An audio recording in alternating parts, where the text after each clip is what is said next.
작년 한 해 한국 사회에 뜨거운 논쟁을 불러일으켰던 사건들이 많이 있었는데요. 그 중에 하나가 어느 유명 웹툰 작가의 자폐증을 앓는 그 아들이 학교에서 선생님에게 학대를 당했다, 그렇게 주장하는 사건이 있었습니다. 그 사건이 알려지면서 몇 달 동안 한국 사회가 많은 논쟁을 불러일으켰고요. 이 사건은 그 작가가 선생님을 고소함으로써 그 다음 단계로 이제 사회적으로 엄청난 비난과 공격이 작가에게 가해졌습니다. 거의 일방적으로 몇 달 동안 그런 비난과 공격이 진행됐는데요. 그리고는 다시 시간이 지나서 다른 사건들처럼 잊혀졌는데 며칠 전에 1심 판결이 나왔습니다. 그래서 다시 주목을 받고 있습니다. 법원은 선생님의 유죄를 인정했습니다. 물론 이 판결은 1심 재판의 결과이고 즉시 교육 당국은 특수교육 현장에서 헌신하는 선생님들의 사기를 저하시킬 수 있고 이 판결에는 많은 문제가 있다, 그런 유감을 표명했고 또 유죄 판결을 받은 선생님도 즉시 항소하겠다, 그런 입장을 밝혔습니다. 저는 법리적으로 이 사건이 유죄인지 무죄인지 판단할 만한 법적 능력이나 지식이 없습니다. 하지만 제가 주목해 본 것은 판결 후에 그 웹툰 작가가 한 라디오 방송에 나와서 인터뷰한 내용이었습니다. 이 사건이 세상에 알려지고 나서 이 작가가 엄청난 비난과 공격에 시달렸는데 자기 아들만 이기적으로 생각한다. 특수교육 현장에서 수고하고 헌신하는 많은 교사들을 일방적으로 매도한다. 그리고 바람직하지 않은 방법으로 자기의 주장을 또 진행하고 있다. 등등등 많은 그 비난이 쏟아졌는데 그래서 이 작가가 해명을 하면 그때 또 벌떼같이 언론과 또 네티즌들이 들고 일어나서 더 많은 공격을 가해왔고 아무도 그의 말에 귀를 기울이지 않았다는 거예요. 그렇게 여러 달을 보내면서 더 이상 말을 해봐야 문제만 더 크게 일으키고 더 큰 비난과 공격만 돌아오기 때문에 입을 닫고 아무 말도 하지 않은 채 재판을 진행했다고 합니다. 그러면서 그 지난 반년 동안 너무 힘들어서 극단적인 선택을 고민한 적도 있다. 방송에서 그렇게 털어놓더라고요. 그때 이분의 마음을 지킬 수 있었던 게 두 가지가 있었다고 하는데요. 하나는 주변 사람들의 위로였고 또 하나는 신앙이었다. 그렇게 고백을 했습니다. 여러분, 우리가 살면서 돈을 잃거나 건강을 잃거나 또는 일자리를 잃어버리면 사는 게 정말 힘들어질 겁니다.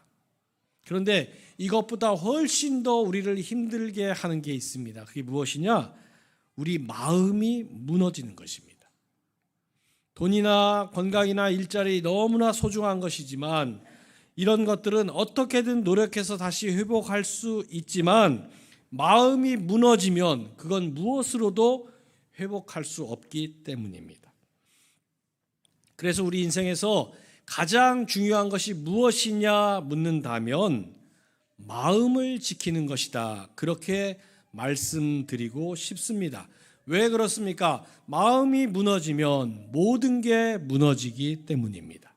그래서 잠언 기자는 잠언 4장 23절에서 이렇게 말씀합니다.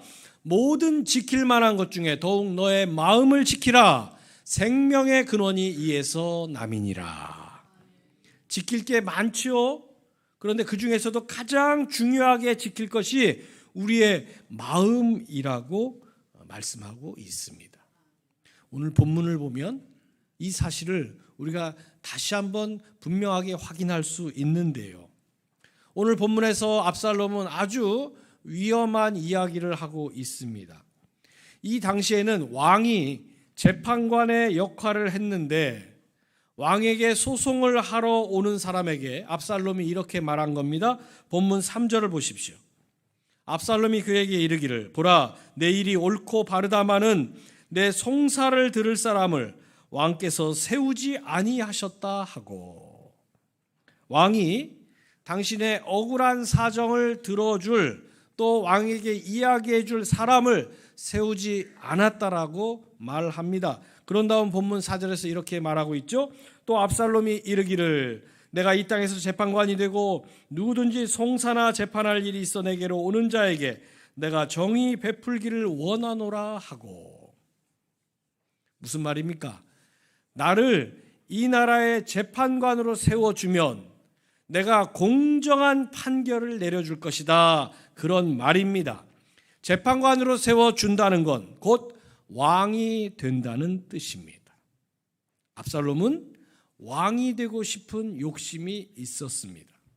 그리고 그 욕심을 이루려고 구체적인 계획을 진행하지요. 실제로 몇 년 후 그는 헤브론으로 가서 쿠데타를 일으켰습니다.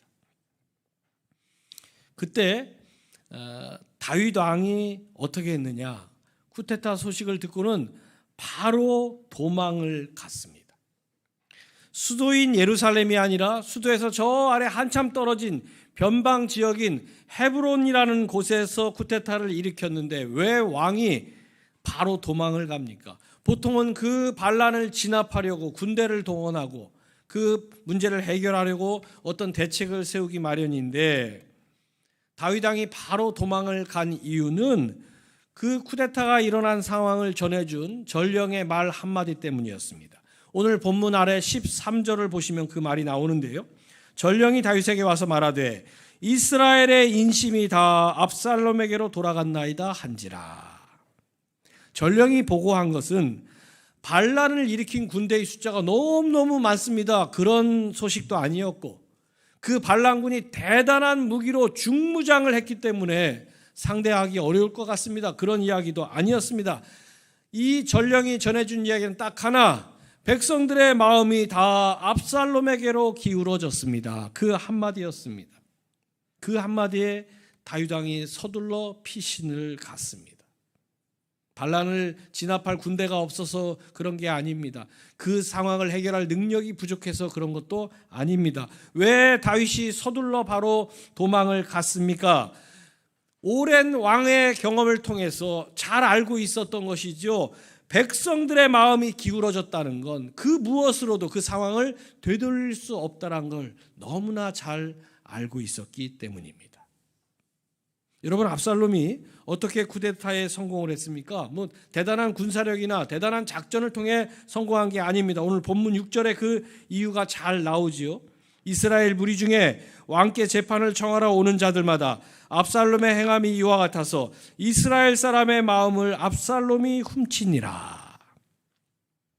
압살롬이 이스라엘 백성들의 마음을 훔쳤다고 했습니다.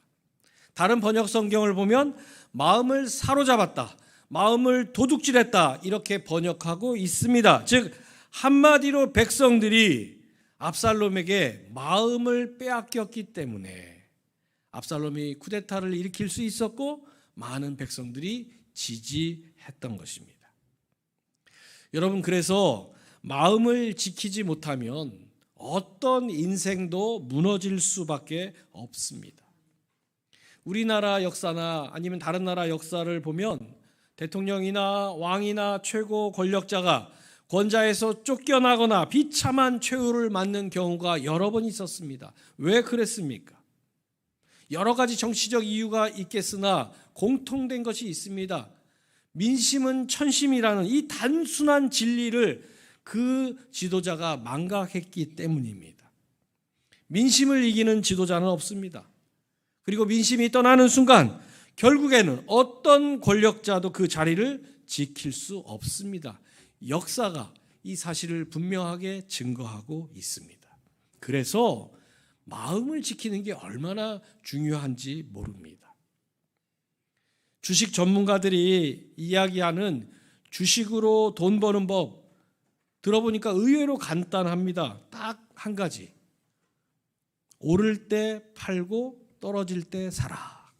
너무 쉽잖아요. 예. 너무 쉬운데 여러분 주변에서 주식하는 분들은 많이 계실 텐데 주식해서 큰 돈 벌었다는 분 보신 적 있으세요? 거의 없어요. 왜? 너무 간단한 원리가 있고 방법이 있는데 왜 돈 버는 사람이 그렇게 없습니까? 거의 대부분의 사람들은 그 반대로 하기 때문이라는 거예요. 오를 때 사고 떨어질 때 판다는 거예요. 아마 이 중에도 그 경험이 있으신 분 있으실 겁니다. 유치원생도 알아들을 법한 방법이에요. 오를 때 팔고 떨어질 때 사라. 근데 현실은 그 반대로 하는 거예요. 왜 그렇습니까? 사람이 자기 마음을 지키는 게 그만큼 어렵기 때문이에요. 머릿속으로는 되는데 또 지식으로는 분명히 그게 맞는데 내 마음을 지키지 못하면 너무너무 간단한 일조차 행하지 못하고 반대로 하게 되는 것입니다. 오늘 본문에 나오는 압살롬이 그랬고 이스라엘 백성들이 그랬습니다. 여러분, 왕이 되고 싶은 마음이야 이해하지요. 하지만 아버지를 죽이고 왕의 자리를 빼앗는 건 어떤 이유로도 정당화될 수 없습니다. 또 그런 사람이 왕 되는 걸 지지하고 옹호하는 백성들, 그것도 결코 옳은 게 아니지요. 그런데 마음을 지키지 못하니까 압살롬은 아버지를 내쫓고 왕이 되는 패륜을 저질렀고 또 많은 이스라엘 백성들은 그렇게 왕이 되려는 압살롬을 지지했던 것입니다.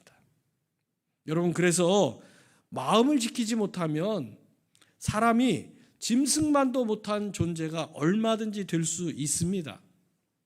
사자나 호랑이 같은 맹수들 굉장히 포악해 보이지 않습니까? 그리고 실제로 다른 힘없는 동물들을 사냥해서 먹잇감으로 삼습니다. 그런데 이 사자나 호랑이가 다른 동물을 먹잇감으로 사냥해서 잡아 먹을 때를 관찰해 보니까 이 사자나 호랑이는 자기 위가 3분의 2 정도 차면 더 이상 먹지 않는다고 그래요. 사냥한 그 동물이 아직 먹을 게 많이 있어도 그냥 놔두고 떠난다라는 거예요. 그런데 사람은 어떻습니까? 사람은 배가 불러도 먹지요. 그리고 많이 불러도 또 먹지요. 탈날 거 알면서도 먹습니다. 사람이 대단한 존재인 것 같아도요, 동물들은 스스로 자기의 먹을 양을 조절할 능력이 있는데 사람에게는 그거 하나 스스로 통제할 능력도 없는 게 우리 인생의 현주소라는 거예요. 우리가 어떤 모욕적인 욕설을 할 때 개를 많이 등장시키지 않습니까? 예를 들어 개만도 못하다. 그럼 정말 치욕적인 그런 비난인데요. 여러분, 개 그렇게 함부로 여러분 욕하는데 등장시키지 마십시오. 개들이요, 사람보다 더 나은 점이 많이 있습니다. 개는 절대로 주인을 배신하지 않습니다. 또 주인이 주는 대로 먹고 절대로 불평하지 않습니다. 주인이 아무리 혼을 내도 주인이 다시 나타나면 언제 그랬냐는 듯이 꼬리를 흔들고 반가워하고 배를 보여줍니다. 사람은요, 한번 섭섭하면, 한번 화가 나거나 미움이 들면 절대로 그렇게 못합니다.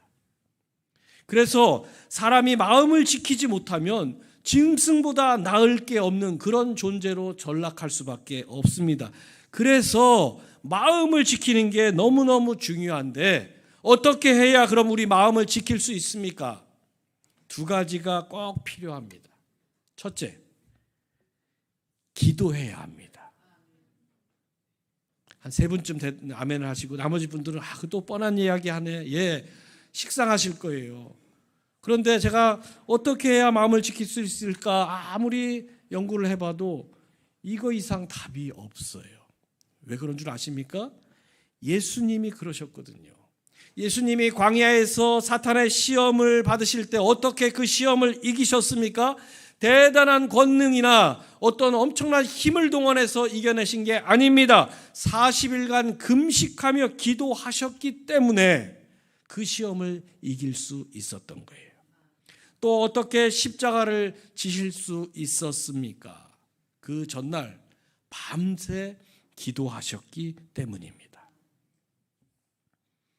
여러분, 40일 동안 굶어서 너무너무 배가 고픈데 또 이제 곧 날이 밝으면 십자가를 져야 하는데 그 상황에서 마음이 안 무너질 사람이 어디 있겠습니까?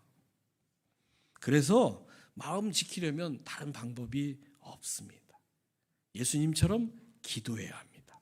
지식이 없고 경험이 없고 능력이 없어서 마음이 무너지는 게 아닙니다. 우린 그거 다 할 줄 알고 다 배웠고 얼마든지 할 수 있습니다. 그런데도 마음이 무너질 때가 많지 않습니까?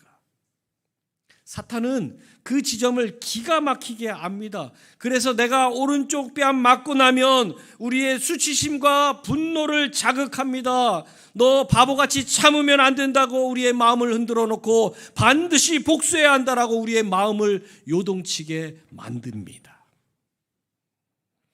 지금 가자 지구에서 벌어지고 있는 이스라엘 하마스 전쟁을 보십시오. 어느 날 새벽에 기습적인 공격을 당해서 1000명이 넘는 무고한 이스라엘 시민들이 비참하게 떼죽음을 당했습니다. 이스라엘 입장에서 너무너무 억울하고 기가 막히고 분통 터질 일입니다. 10배, 100배로 갚아주고 싶어하는 그들의 분노 충분히 이해할 수 있습니다. 그래서 지난 몇 달 동안 실제로 10배, 100배로 갚아주고 있습니다. 그렇게 해서라도 그 문제가 해결될 수 있다면 충분히 이해할 수 있어요.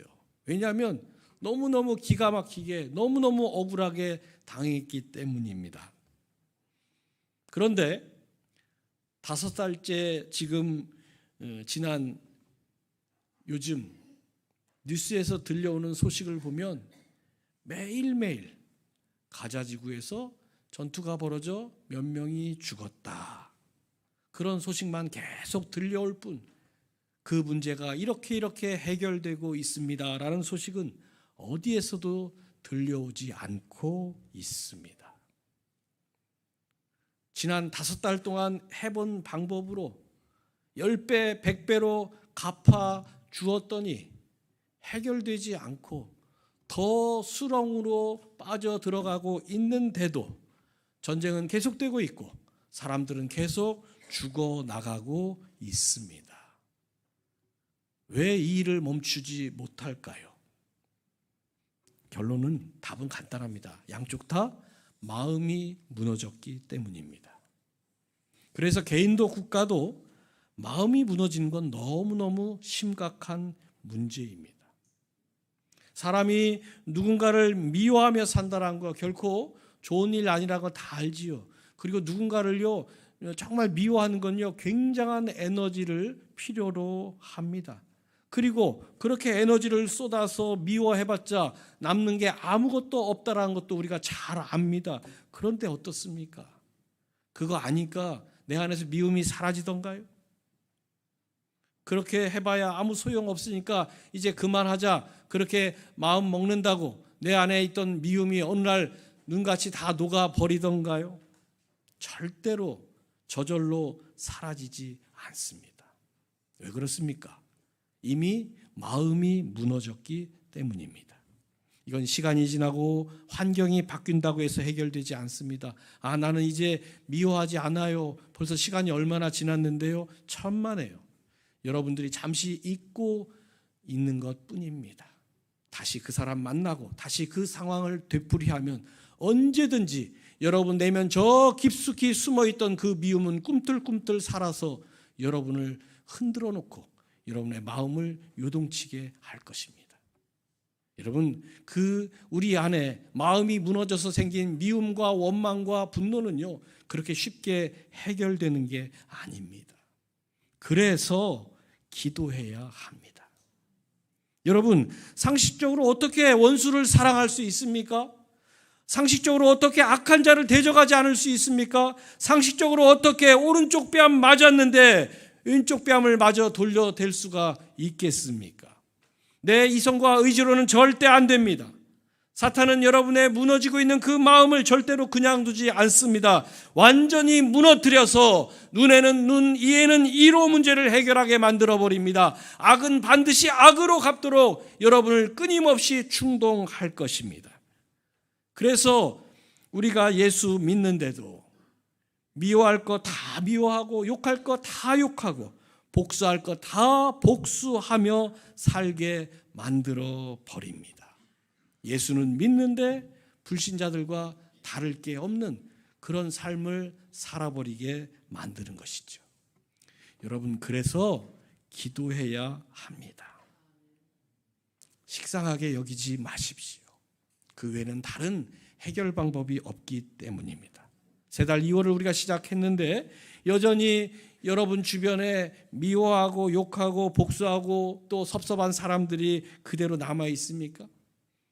새 달에도 그 사람들 미워하고 섭섭해하고 원망하며 그렇게 살고 싶지는 않을 겁니다. 그러나 희망한다고 그렇게 되는 게 아니지요. 이 한 달 그렇게 살고 싶지 않으면 먼저 기도해야 합니다.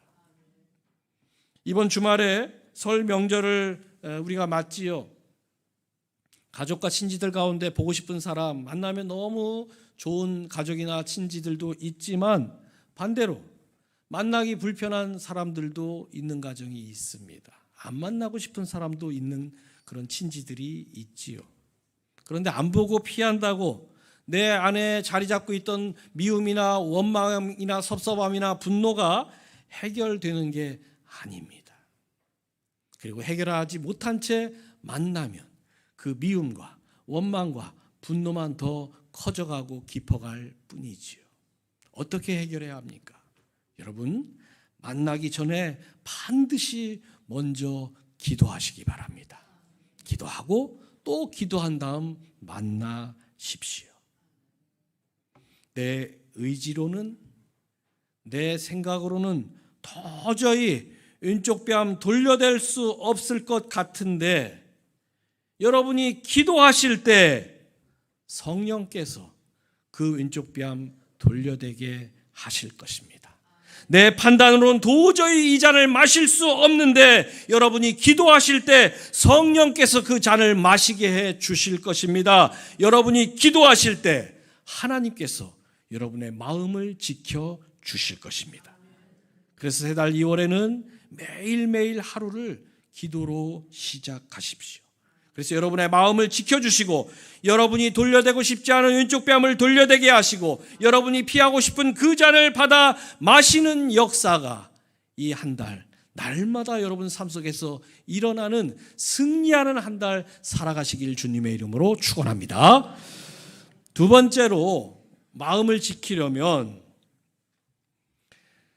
말씀이 있어야 합니다. 딱 한 분이 아멘 하셨어요. 두 번째도 식상하죠. 기도 다음에 뭐 또 새로운 게 있을까 했더니 말씀, 기도와 말씀 너무나 우리가 자주 들어온 방법이잖아요. 식상할 겁니다. 그런데 이번에도 어떻게 우리의 마음을 지킬 수 있을까? 아무리 고민하고 생각해봐도 말씀 외에는 더 찾을 수 있는 답이 없습니다. 왜 우리에게 하나님의 말씀이 필요합니까? 하나님의 말씀은 곧 하나님의 생각이기 때문입니다. 그래서 우리 안에 말씀이 충만하다는 것은 하나님의 생각으로 충만하다는 뜻입니다. 하나님의 생각이 충만하면 위기의 순간이나 결정적 상황에서 우리 안에서 하나님의 생각이 나오게 됩니다. 예수님이 광야에서 시험 받으실 때 이걸 아주 잘 보여주셨는데요. 그 시험을 어떻게 물리치셨습니까? 예수님은 광야에서 3번 시험을 받으셨는데 그때마다 마태복음을 보십시오. 구약의 말씀을 가지고 사탄의 시험을 물리치셨습니다. 그래서 우리 안에 말씀이 있어야 합니다. 예수님도 말씀으로 시험을 물리치셨는데 내 안에 말씀이 없으면 뭘로 여러분이 사탄의 시험을 물리칠 수 있고 이겨낼 수 있겠습니까? 여러분 의지로요? 여러분의 용기로요? 여러분의 능력으로요? 천만에요. 여러분 예수님도 말씀에 의지해서 시험을 물리치시는데 여러분이 그 시험을 이겨낼 뭐 가진 게 있습니까? 여러분 사탄의 공격 앞에 백전백패할 수밖에 없습니다. 그래서 우리 안에 말씀이 있어야 합니다. 말씀이 있어야 하나님의 뜻대로 살 수 있기 때문에 그렇습니다. 예전에 제가 정말 억울한 일을 당했던 적이 있었습니다. 너무너무 억울하니까요. 제 이 마음속에서 분한 마음이 막 이렇게 자라나는 게 느껴져요. 그 억울함과 분함이 저를 점점 더 미움으로 내모는 것이 매일매일 느껴지는 걸 제가 체험할 수 있었어요. 그래서 참 괴로웠습니다. 그때 저에게 강하게 떠오른 말씀이 있었는데요. 예수님께서 겟세마네 동산에서 체포되실 때 분을 내면서 칼을 휘두르던 베드로에게 주신 말씀입니다. 누가복음 22장 51절 상반절의 말씀이죠. 예수께서 일러 이르시되 이것까지 참으라. 억울함과 분함이 제 마음을 미움으로 끌고 가서 갚아줘야 된다. 본때를 보여줘야 된다. 그대로 바보처럼 당할래. 그런 마음을 요동치게 만들 때 이 말씀이 제 마음을 강력하게 제어하는 것을 제가 생생하게 체험했던 적이 있습니다. 여러분, 하나님의 말씀 없이도 예수 믿을 수는 있습니다. 실제로 많은 크리스천들이 말씀 없이 예수를 믿는 경우가 있습니다. 평상시에는 문제가 없어요. 표가 안 나요. 그런데 사탄의 유혹과 도전 앞에 서게 되면 말씀이 없는 인생은 그 유혹, 그 도전 앞에 넘어갈 수밖에 없습니다. 오른쪽 뺨 맞으면요, 왼쪽 뺨 절대로 돌려대지 못합니다. 피하고 싶은 잔이 내 앞에 왔을 때 그 잔 결코 받을 수 없습니다. 왜 그렇습니까? 내 안에 말씀이 없으니까, 즉 내 안에 하나님의 생각이 없으니까 결국 내 생각대로 살 수밖에 없기 때문입니다. 그래서 아무리 예수를 믿어도 말씀이 없으면 사는 건 내 생각, 내 방식, 내 경험대로 살 수밖에 없는 거예요. 그래서 예수 믿는데도 불신자들과 사는 모습을 보면 별다른 차이가 없는 경우가 있는 것이지요.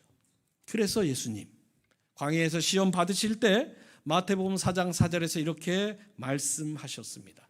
사람이 떡으로만 살 것이 아니요 하나님의 입으로부터 나오는 모든 말씀으로 살 것이라 하였느니라. 아멘. 사랑하는 우리 동성교회 성도 여러분, 마음을 지키기 원하십니까? 그렇다면 여러분의 생각이 아니라 하나님의 생각으로, 즉 하나님의 말씀으로 여러분 마음을 채우시기 바랍니다.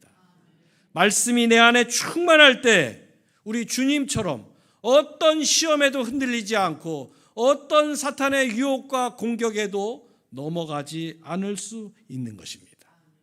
그래서 새달 2월에 여러분의 마음을 잘 지키시고 설 명절을 맞아서 오랜만에 가족들, 친지들 만나서도 어떤 상황이 있다 할지라도 여러분의 마음을 잘 지키셔서 이 한 달을 승리로 이끌어가는 여러분 되시길 주님의 이름으로 축원합니다.